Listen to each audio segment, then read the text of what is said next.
गया और उसमें 8:30 से 9 बजे तक सुनिश्चित समय रहने की बात कही गई, यानी कि पुराने ही जो 9 से 5 वाली टाइमिंग है उसका जिक्र इसमें किया गया है।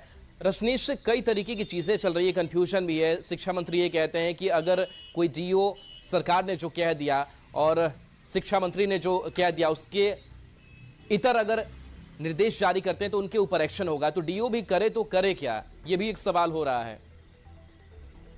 पहली बार ऐसा हुआ है कि विधायिका के आदेश के बाद कार्यपालिका उस आदेश को फॉलो नहीं कर रहा है। विधायिका का काम है कानून बनाना या आदेश पारित करना, और यहाँ पर के पाठक ने खुद ही आदेश दिया था और विधायिका उसमें इंटरफेयर किया है। जस्ट लाइक अगर कहें तो अपोजिशन की तरफ से डिमांड किया गया था और सीएम नीतीश कुमार ने पहल की और कहा 10 से 4 ही स्कूल का समय होगा। लेकिन कार्यपालिका अगर कहें जो एसीएस हैं के पाठक, वो साफ तौर से जो है इनकार कर रहे हैं। और अभी जिस प्रकार से वो कल भी वीसी किए, आज भी वीसी किए और वीसी में जो आदेश दे रहे हैं, ऐसा लग रहा है कि अब सीएम नीतीश कुमार के आदेश को वो फॉलो नहीं करेंगे। और इससे पहले भी उन्होंने अपना पद छोड़ा था, जो शिक्षा विभाग का एसीएस का पद है उन्होंने छोड़ा था। भले उसको लेकर कहा गया वो छुट्टी पर गए हैं, लेकिन ये नाराजगी दिख रही थी। फिर से वही स्थिति बन रही है राहुल। के पाठक पिछले 72 घंटे से आदेश को नहीं मान रहे हैं। अगर अभी सीएम नीतीश कुमार फिर से अगर उनको प्रेशर देते हैं, दबाव बनाते हैं, तो के पाठक हो सकता है कि एसीएस का पद छोड़ दें। लेकिन वो फिलहाल जो 9 से 5 है उसकी टाइमिंग बदलने के मूड में नहीं है। बता दें आपको कि आज कटिहार दौरा पर वो निकल रहे हैं कुछ देर के बाद, और 2 दिवसीय दौरा है उनका कटिहार में। वहां पर सुरक्षा के बेहतर इंतजाम किए गए हैं जिला प्रशासन के द्वारा, यह आदेश दिया गया है। बिल्कुल रजनीश, आपके पास हम आएंगे। और इस बीच देखिए के पाठक पर पूर्व मंत्री अशोक चौधरी ने भी बयान दिया है। अशोक चौधरी ने भी के पाठक का पक्ष लिया है और कहा कि शिक्षकों को बचाइएगा तो शिक्षा चली जाएगी। के पाठक की कार्य प्रणाली से लोग खुश हैं। देखिए, मैं ये मानता हूं कि के पाठक जी ने शिक्षा के जो इतना बजट जो हमारा खर्च हो रहा है शिक्षा पर, उसके लिए उन्होंने प्रयास किया है। जो शिक्षक कभी विद्यालय नहीं आते थे वो भी अब विद्यालय आना शुरू हुए हैं।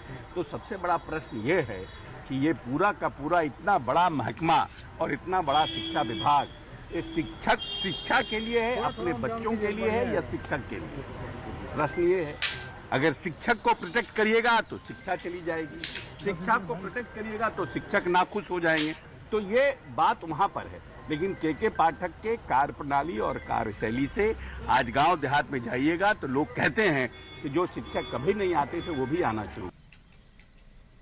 चलिए रजनीश हमारे साथ एक बार फिर से जुड़े हैं। रजनीश, अशोक चौधरी तारीफ कर रहे हैं के पाठक की, मुख्यमंत्री नीतीश कुमार भी पूरे सदन में के पाठक के लिए खड़े हो जाते हैं। लेकिन सवाल फिर यही है कि आखिर जब नीतीश कुमार भी तारीफ कर रहे हैं, उनकी कार्यशैली को मान रहे हैं कि नहीं वो अच्छा काम कर रहे हैं, तो फिर आखिर ये मतभेद क्यों हो जा रहा है स्कूलों की टाइमिंग को लेकर के?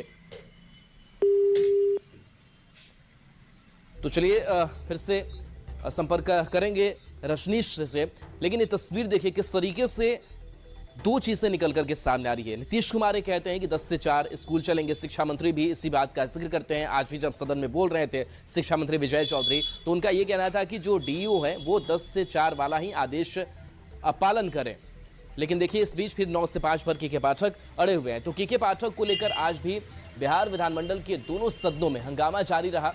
बिहार विधान परिषद में नेता विरोधी दल राबड़ी देवी ने एक बार फिर से के पाठक के बहाने मुख्यमंत्री नीतीश कुमार पर निशाना साधा। पूर्व मुख्यमंत्री राबड़ी देवी ने कहा कि के पाठक का कोई अधिकार नहीं है। मुख्यमंत्री एक तरफ कहते हैं कि के पाठक बहुत ईमानदार हैं और दूसरी तरफ के पाठक मुख्यमंत्री के आदेश को नहीं मान रहे हैं।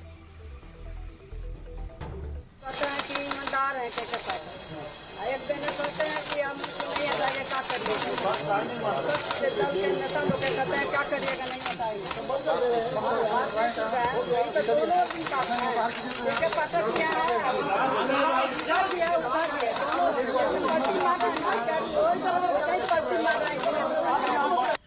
कि माननीय मुख्यमंत्री ने सदन में कल घोषणा किया था, परसों भी घोषणा किया था, उसका इम्प्लीमेंटेशन नहीं हो पाया है। और जो पत्र दिया गया कई जिलों में, उसमें जो पत्र पहले वाला था उसी पत्र को उन्होंने जारी करने का काम किया है 2 तारीख। और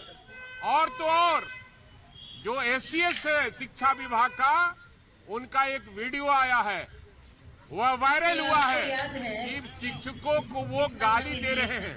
इस मामले को सदन में हम लोगों को उठाने का काम किया है।